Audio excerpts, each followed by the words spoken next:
Mira Santos was 12 years old when she started setting the table for two every night, even though she had been eating alone for 11 months.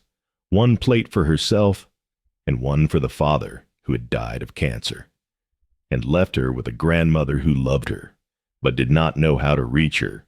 She would serve both plates, sit in her usual chair, and eat in silence while his food grew cold. A ritual of grief that Rosa Santos watched with a helplessness that finally drove her to walk into a motorcycle shop and ask a stranger for help whom she could not name. What happened over the next 16 months? The old dirt bike Mira's father had bought to fix up for her, the gruff shop owner who taught her to rebuild it, and the brotherhood of riders who adopted a grieving girl and gave her a reason to keep living, proved that sometimes the hands that pull you out of the darkness belong to people you have never met, and that setting a place at the table can become an act of hope instead of an act of mourning. Mira Santos set the table for two every night, even though she had been eating alone for 11 months. She was 12 years old, small for her age, with her father's dark eyes and her mother's curly hair that she had never learned to manage properly because her mother had left before she could teach her. She lived with her grandmother now, in the small yellow house on Birch Street where her father had grown up, in the bedroom that had once been his, surrounded by the trophies and posters he had never taken down even after he became a man. Every evening at 6 o'clock, Mira would go to the kitchen and take out 2 plates, 2 forks, 2 knives, 2 napkins. She would set them across from each other at the small table by the window, the same table where she and her father had eaten thousands of meals together, just the two of them against the world. Then she would serve the food her grandmother had made, filling both plates equally, and she would sit down in her usual seat and eat in silence while the other plate grew cold. Her grandmother Rosa had tried to talk to her about it at first, had gently suggested that one plate was enough, that Papa was not coming back, that holding on to rituals could make the grief harder to release. But Mira had looked at her with those dark eyes, so much like her son's eyes, and Rosa had not had the heart to push. So the second plate remained. Night after night, 11 months and counting, a place setting for a ghost. Rosa did not know what to do. She was 73 years old, a widow herself for 15 years, and she had thought she understood grief. But watching her granddaughter set that table every night, watching her talk to the empty chair sometimes when she thought no one was listening, watching her carry a weight no 12-year-old should have to carry. That was a different kind of heartbreak. The kind that made Rosa feel helpless, in a way she had not felt since she watched her own son take his last breath in that hospital bed. Miguel had been 41 when the cancer took him, a mechanic, a single father, a man who had built his whole life around his daughter after her mother walked out when Mira was 3. He had done everything for that girl, coached her softball team, learned to braid hair from YouTube videos, worked double shifts to save for her college fund. He had been her whole world, and when he died, he took most of that world with him. Now it was just Mira and Rosa, 2 people bound by love and loss, trying to figure out how to live in the space Miguel had left behind. The motorcycle shop on Madison Avenue had been there for 30 years, a fixture of the neighborhood that most people drove past without noticing. It was called Rivera's Cycles, named after the man who had founded it, back when this part of town was rougher and the customers were harder. Joaquin Rivera had built the shop from nothing, had turned it into a legitimate business when everyone expected him to fail, had earned the respect of the community one honest repair at a time. Joaquin was 67 now, semi-retired, spending most of his days in the back office, while his son Daniel ran the day-to-day operations. But he still came in every morning, still wore his leather vest with the Coastal Brotherhood patches he had earned over 4 decades, still believed that a motorcycle shop was more than just a place to fix engines. It was a place where people came when they needed help. Not always with their bikes, sometimes with their lives. He had known Miguel Santos. Not well, but well enough. Miguel had brought his old Honda in for repairs a few times over the years. Had always been polite and paid on time. Had mentioned his daughter with the kind of pride that told Joaquin everything he needed to know about the man. When Miguel got sick, Joaquin had heard about it through the neighborhood grapevine. When Miguel died, he had gone to the funeral, had stood in the back of the church, had watched a little girl with curly hair sit in the front pew without crying, holding herself together with the strength that no child should need.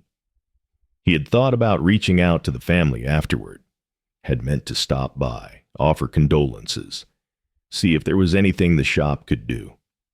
But life had gotten in the way it always did, and 11 months had passed without him doing anything at all. That changed on a Tuesday afternoon in October, when Rosa Santos walked into his shop. She looked lost, standing there in the doorway, clutching her purse like a lifeline. Joaquin recognized her immediately. Miguel's mother, the woman who had sat beside the little girl at the funeral. She looked older than he remembered, worn down by something heavier than years.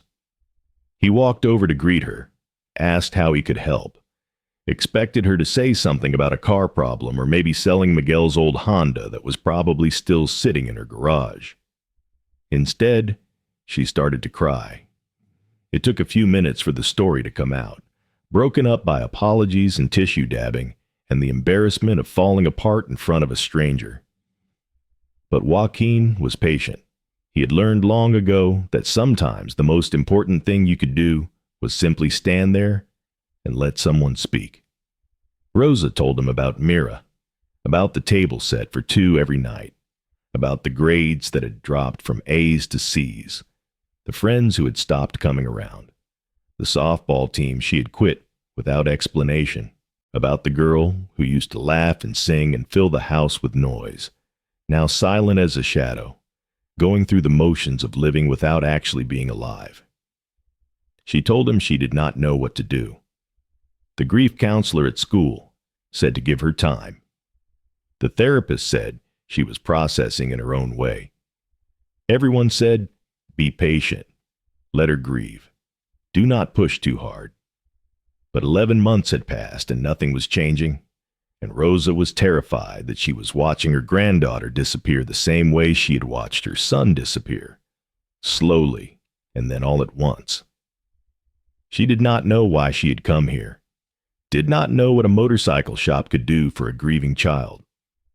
She just remembered Miguel mentioning this place, remembered him saying the owner was a good man, remembered thinking she had to do something, anything, before it was too late. Joaquin listened to all of it. When Rosa finished, he was quiet for a long moment. Then he asked her a question that surprised them both. He asked what Miguel's daughter liked, what she was interested in, what made her light up before the grief took over. Rosa thought about it, said Mira used to love building things, used to follow her father around the garage, handing him tools, asking questions about how engines worked. Said Miguel had promised to teach her to ride a motorcycle when she was old enough, had even bought an old dirt bike he was planning to fix up for her. Joaquin nodded slowly. An idea was forming, something he had done before with other kids who were lost and hurting, though never quite like this. He told Rosa he might be able to help, but it would take time, and it would take trust, and it would take Mira being willing to try something new. Rosa said she would try anything. Her granddaughter was drowning, and she was desperate for a lifeline. Joaquin told her to bring Mira to the shop on Saturday.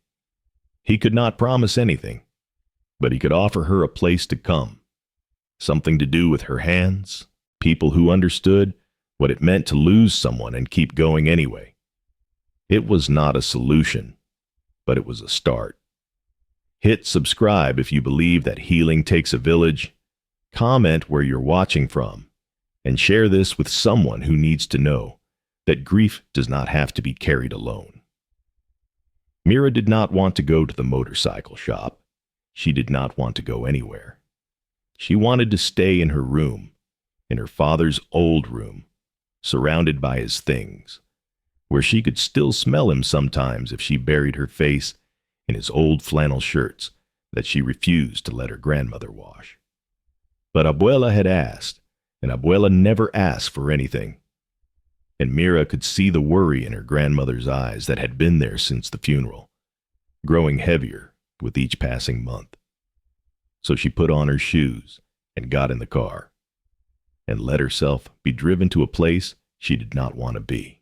The shop was bigger than she expected, a sprawling garage with motorcycles in various states of repair, the smell of oil and metal that reminded her so sharply of her father's garage that she almost turned around and walked out. But then the old man appeared.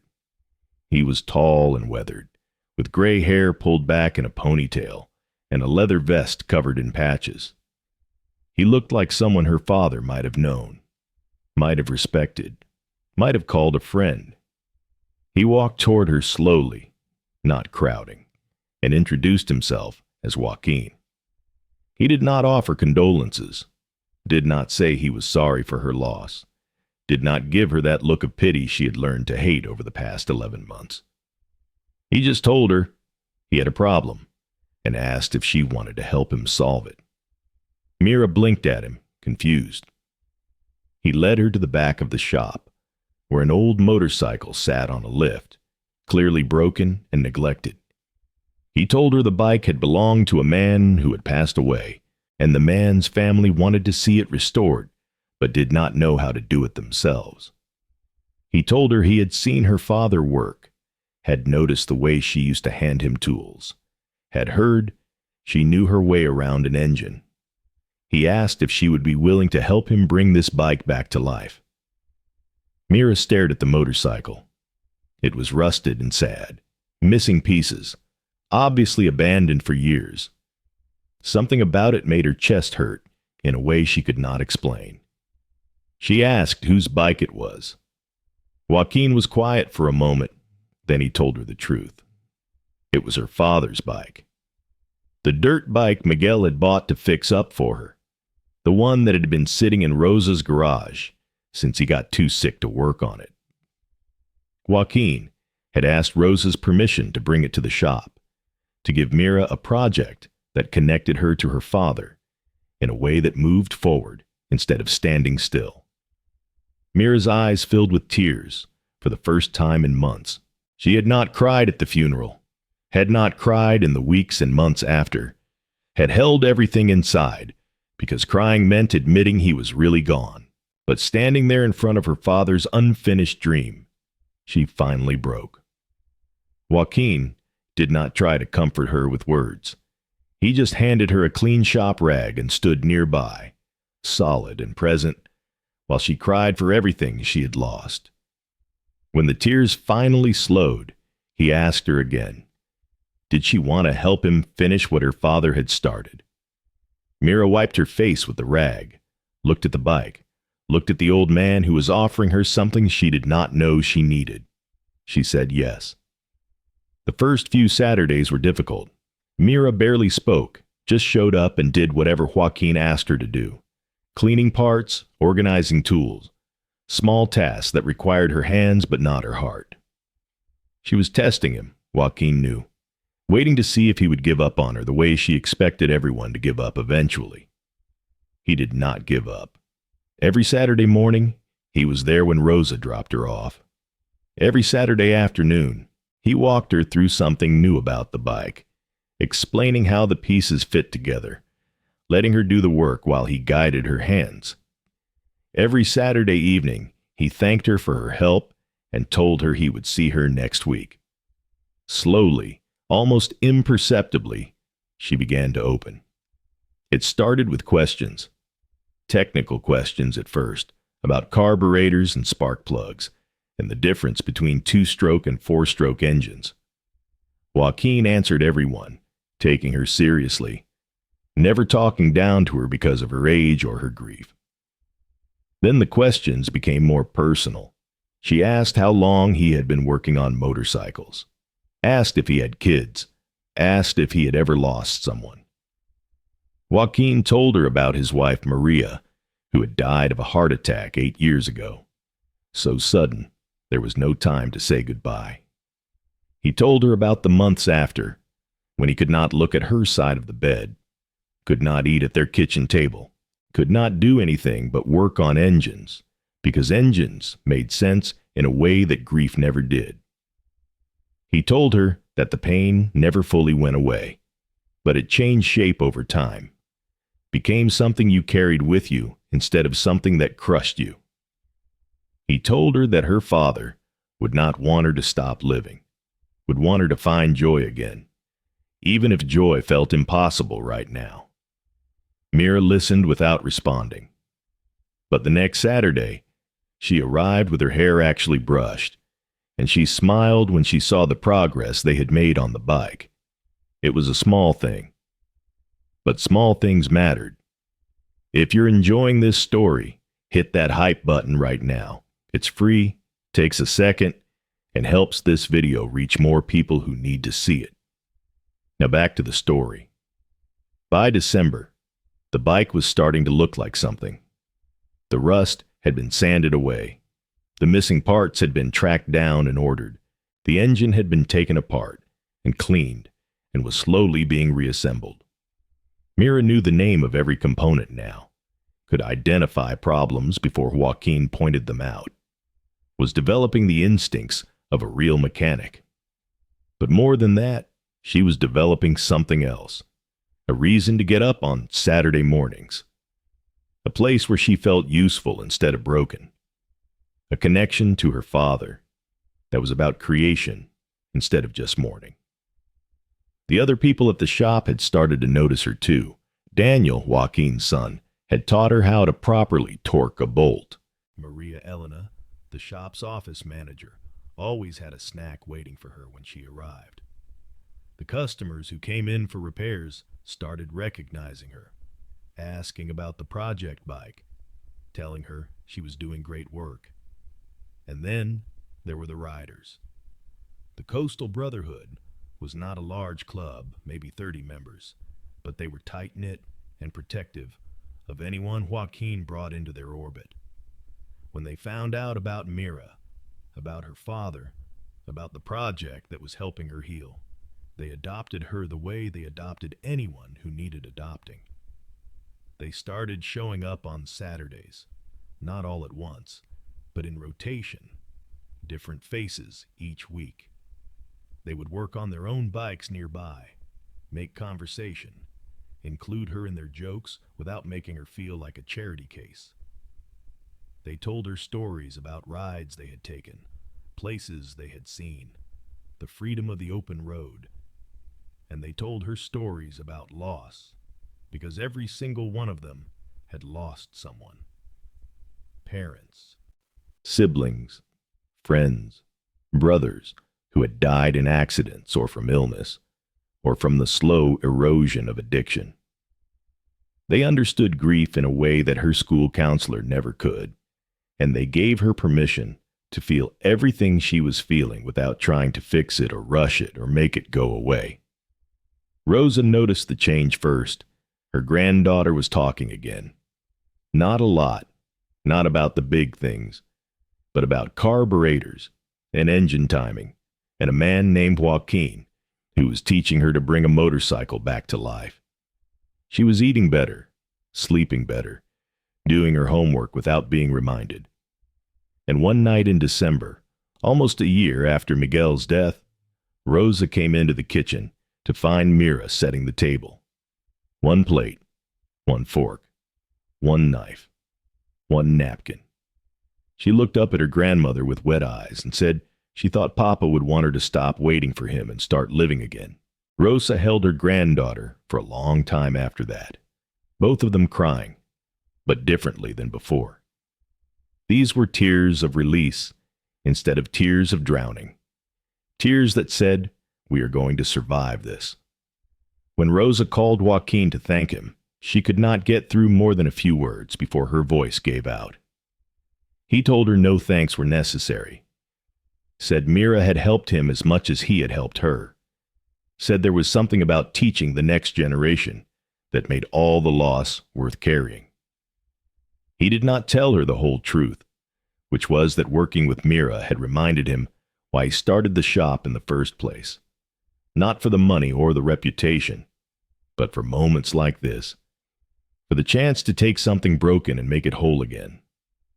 That was what motorcycles were, really. And that was what people were, too. The anniversary of Miguel's death fell on a Sunday in January. Rosa had been dreading it for weeks, unsure how to mark the day, unsure what Mira needed. A visit to the cemetery, a quiet day at home, some kind of memorial service. Mira had her own idea. She asked if they could go to the shop. Not to work on the bike, just to be there, in the place where she had started to feel like herself again. Rosa said, of course, called Joaquin to make sure it was okay, and drove her granddaughter to Rivera's Cycles on a cold Sunday morning. When they arrived, the parking lot was full of motorcycles. The entire Coastal Brotherhood had shown up. 30 riders in leather vests, standing beside their bikes in the January cold, waiting for a 12-year-old girl and her grandmother to arrive. Mira got out of the car and stared at them, not understanding. Joaquin walked over to explain. He said they wanted to do something for her, something to honor her father on the anniversary of his passing. He said if she was willing, they would like to take her for a ride, not on the bike she was building. That was not ready yet, but in the sidecar attached to his own motorcycle, the one he had used to take his grandchildren on rides when they were too young to ride alone. He asked if she would like to go for a ride with them, to feel the wind and see the world the way her father had planned to show her someday. Mira looked at her grandmother. Rosa nodded, tears streaming down her face. Not sad tears this time, but something more complicated. Mira said yes. They bundled her up in a borrowed jacket and a helmet that was only slightly too big. And they helped her into the sidecar of Joaquin's Harley. The engines roared to life, 30 motorcycles rumbling like thunder, and they pulled out of the parking lot in formation. For the next hour, they rode through the streets where Miguel had grown up, past the house on Birch Street, past the school where Mira was in 7th grade, past the garage where Miguel had worked for 20 years. They rode along the Coast Highway, where Miguel used to take his own rides when he needed to clear his head, the Pacific Ocean glittering gray and silver in the winter light. Mira did not cry during the ride. She was too overwhelmed, too full of something that was not quite joy but was not quite grief either. It was something in between, something new, something that felt like the beginning of a different chapter. When they finally returned to the shop, Rosa was waiting with coffee and pastries she had picked up while they were gone. The riders gathered around, warming their hands, telling stories about the ride, including Mira in their conversation, like she belonged there. Because she did belong there. She was one of them now, whether she wore a vest or not. That night, Mira set the table for 3. 1 plate for her, 1 for Abuela, and 1 for Papa. Just this once, because it was his anniversary, and she wanted to include him in the meal. But tomorrow, she told Rosa, it would go back to 2, because she was ready to keep living, even though part of her would always be setting a place for him in her heart. If Gentle Wheels has become part of your week, consider joining the channel membership. Just a couple bucks a month keeps these stories coming. Links below. And hit that hype button if you haven't already. Now back to the story. Spring came slowly that year, the way it always did along the coast. Gray days giving way to blue in fits and starts. The bike was almost done. Mira had worked on it every Saturday for 6 months, had learned more about engines and mechanics than most kids her age would learn in a lifetime. She knew this bike inside and out. knew every bolt she had tightened, every wire she had connected, every piece of metal she had polished until it shone. Joaquin had taught her well. But more than the technical skills, he had taught her that building something was an act of hope, that taking broken pieces and making them whole was a way of saying that the future mattered, that there was still something worth creating, even when the past was full of loss. The day they finished the bike was a Saturday in late April, almost exactly 16 months after Miguel's death. It was a small gathering, just Joaquin and Mira and Rosa, plus Daniel and Maria Elena, and a few of the regular riders who had become like family over the past months. They wheeled the bike out of the shop into the spring sunshine, and for a long moment, everyone just looked at it. It was beautiful. A 1998 Honda XR 100, small enough for a beginner, but sturdy enough to last, painted the same shade of blue that Miguel's work truck had been. On the tank, in careful script, someone had painted a small detail that made Mira's breath catch. Papa's girl. She looked at Joaquin, who shrugged like it was nothing, though his eyes were suspiciously bright. He told her that Daniel had done the paint work, that it had been his idea, that they all thought Miguel would have wanted his daughter to ride something that carried his memory. Mira walked around the bike slowly, trailing her fingers over the frame she had rebuilt, the engine she had reassembled, the seat she had helped reupholster. This was her father's dream made real. This was the project he had started and she had finished. This was proof that love did not end just because someone was gone. She asked if she could sit on it. Joaquin helped her climb on, adjusted her feet on the pegs, showed her where the controls were, even though she would not be riding it for real until she was older and had proper training. She sat there for a long time, gripping the handlebars, imagining the road ahead. When she finally climbed off, she hugged Joaquin without saying anything. He hugged her back, this gruff old biker holding a 12-year-old girl, like she was his own granddaughter. Both of them understanding that something important had happened, something that words would only diminish. Rosa took pictures, lots of pictures. Mira with the bike, Mira with Joaquin, Mira with the whole group of people who had helped her build it and helped her heal.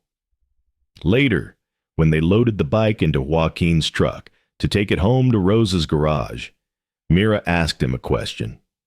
She asked if she could keep coming to the shop, even though the project was done.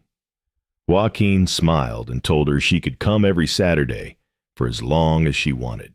Said there were always more bikes to work on, always more to learn, always a place for her at Rivera's Cycles. Mira grinned, the first real grin Rosa had seen from her in almost 2 years.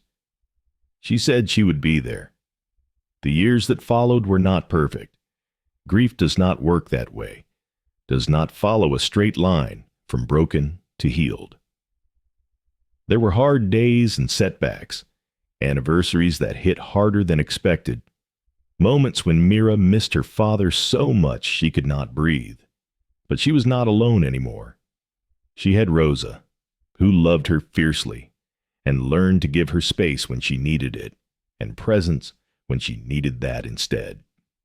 She had the shop, which became her second home, the place where she spent her Saturdays, and eventually her summers, learning the trade that her father had loved. And she had the Coastal Brotherhood, who showed up for her in ways big and small. They came to her middle school graduation, a row of bikers in leather vests cheering louder than anyone else in the auditorium. They came to her first softball game when she rejoined the team in 8th grade, filling an entire section of the bleachers. They came to her 15th birthday party, turning Rosa's backyard into a celebration that the neighbors talked about for weeks. They became her family, not a replacement for the father she had lost, but an extension of the love he had left behind. Because that was what Miguel would have wanted, they told her, for his daughter to be surrounded by people who looked out for her, who had her back, who would not let her face the world alone. Joaquin became something like a grandfather to her. He taught her to ride when she was 14, taking her out to empty parking lots on weekend mornings until she was confident enough for the street. He gave her a job at the shop when she turned 16, her first real paycheck. Money she saved for college, the way her father had been saving for her. He also taught her things that had nothing to do with motorcycles. How to be patient when things were hard. How to keep showing up even when you did not feel like it. How to turn grief into something useful instead of letting it turn into bitterness. She asked him once why he had helped her, why he had taken the time, invested the energy, cared about a random kid who walked into his shop with a broken heart.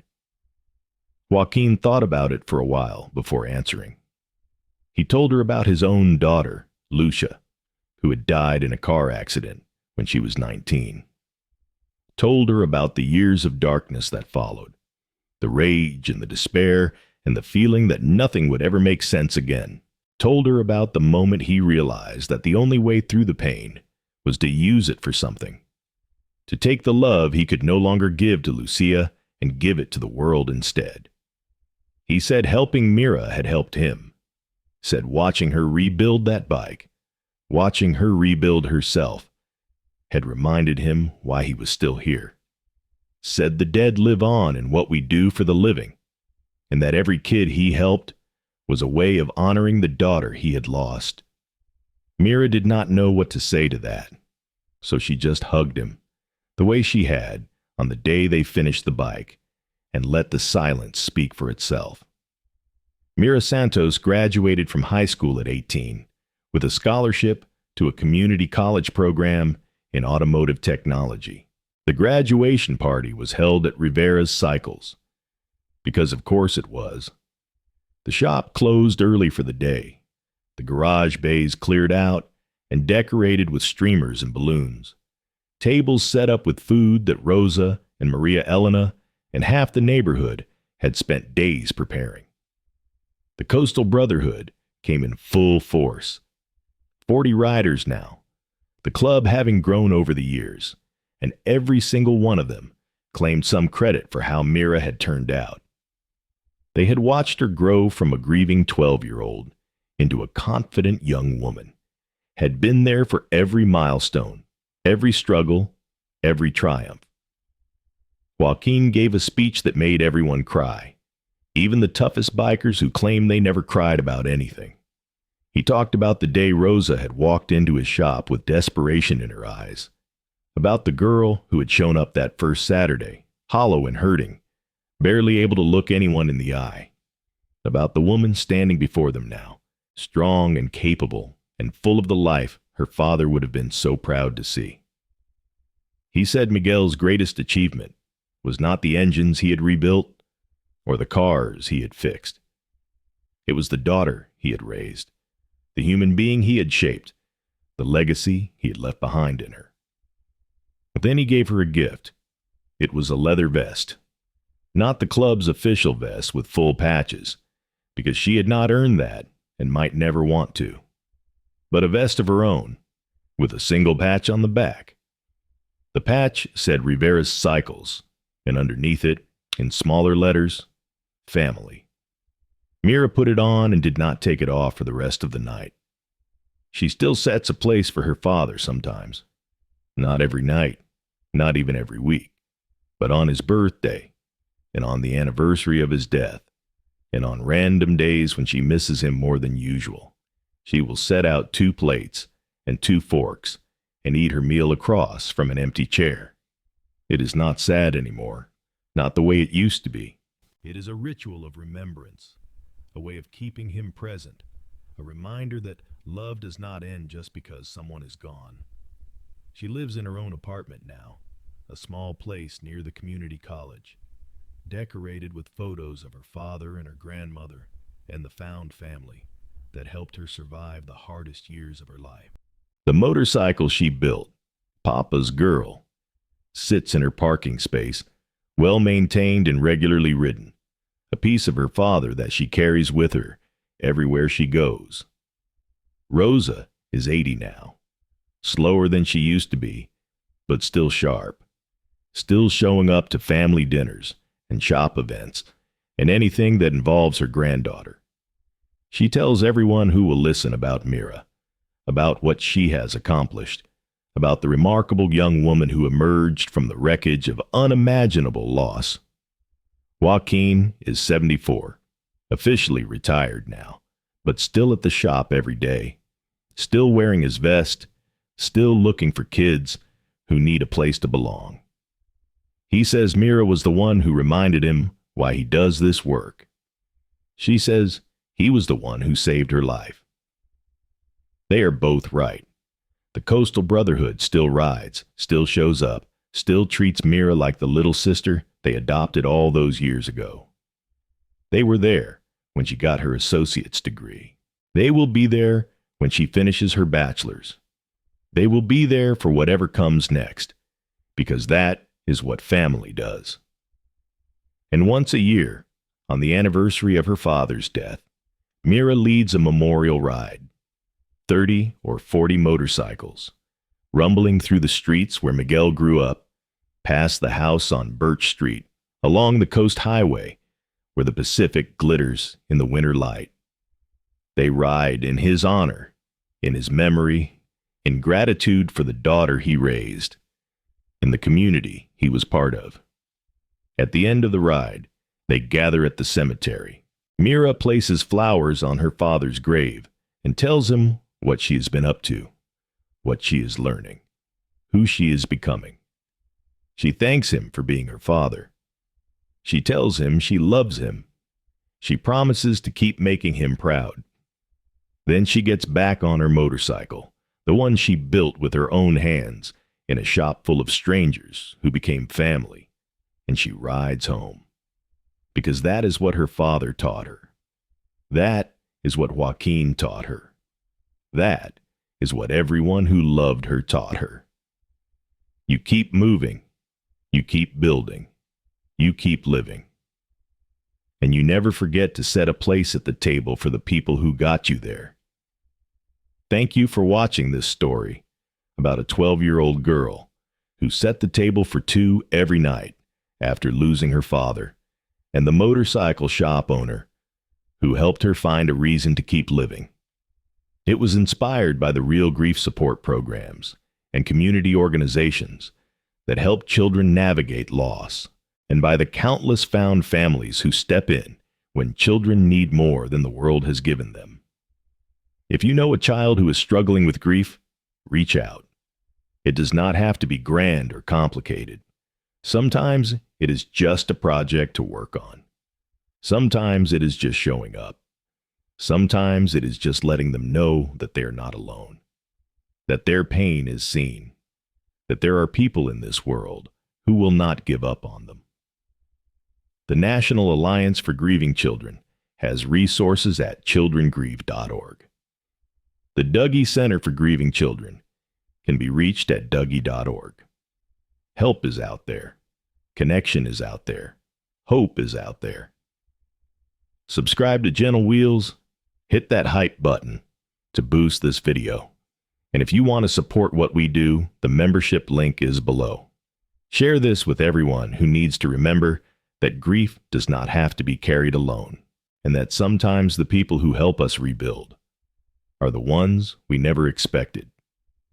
Mira Sanos is 22 now. She has her degree, her motorcycle, her found family, and a life her father would have been proud of. She works at Rivera's Cycles, not because she has to, but because it is home. And every Saturday, there's a new kid in the shop. Someone Joaquin found, someone who needs a project and a place to belong, someone who reminds Mira of herself all those years ago. She always introduces herself the same way. She says her name is Mira, and she is here to help, because that is what you do when someone saves your life. You pass it on, one broken engine at a time, one grieving heart at a time, one place at the table at a time. Miguel would be so proud.